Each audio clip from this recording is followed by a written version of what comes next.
Hello, this is Dan with Pearson Supply Solutions. Today we're going to go through a simple but powerful out of stock report that helps businesses identify shortages, understand why they're happening, and then to take action to help consumers. The biggest issue that I found out supply chains aren't always able to understand why something's out of stock and then what needs to be done to correct that. Teams will rely on scattered data and spreadsheets from different sources. But this file, what it does is it brings all of that data and puts it together to help make informed decisions. And then we can also communicate with vendors to make sure that we're preventing lost sales. So we'll go over some of these tabs. This one is just a SKU by DC breakdown. We can say this is the SKU, this is the DC, and then just a combination in that code. What's the SKU class? And then a couple of things we look at is how many stores for that SKU in DC, and how many of those stores are currently out of stock, what is the stock in the DC, and then what was last week's sales.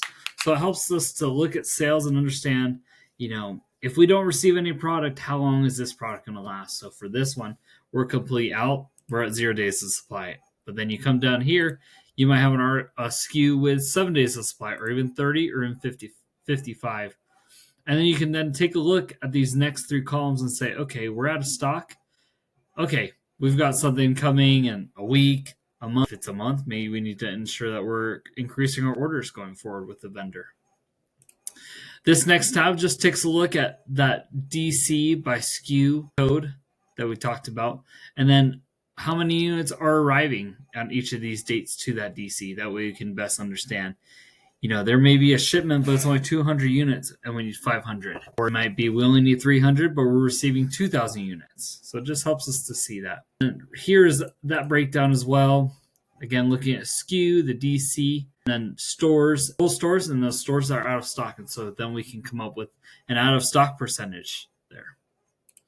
This next tab just takes a look at it broken down by vendors. So, you can see right here, vendor C, they have a lot of articles that are less than 10% out of stock, which is good because in total they have 212 versus this vendor only has 91 articles less than 10% out of stock, but they have 149 articles. So it's much more, gloom there. And you can see total out of stock for that vendor. This week is 13.7%. Last week is 13.4%. So you can see easily there are some vendors who out of stock went up week over week, and there are some vendors that out of stock went down. And then comparing that at a DC level and then also a vendor at DC level. And then we also look at what's out of stock for all the vendors. And then what if we remove the vendor C or vendor B? What is that out of stock then? Next, we look at just inventory. What's the inventory for each DC and across each vendor? So DCs are 1, 2, 3, 4, and 5. And then we have vendors A, B, C, D. And so we can see how does the DC stock change week over week.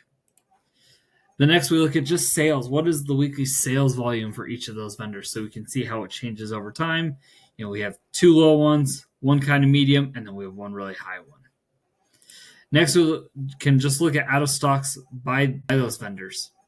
So in this case, I have FDS vendors with this example. But you can see how these three vendors have that very low out of stock, and then you've got that one vendor who just has a much higher out of stock than everyone else. So there might be a couple actions that need to be taken to bring down that out of stocks with that vendor. And then lastly, we're just looking at that SKU and DC out of stock, and then just over a 5, 6 months, 7 months, and just tracking that. That way we can best understand what is the 4-week moving average for out of stocks. So I really appreciate you joining on this call.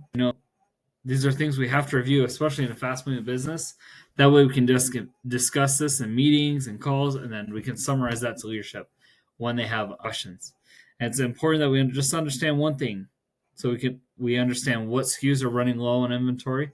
We're going to understand why they're running low on inventory, and then we can create action plans to do that.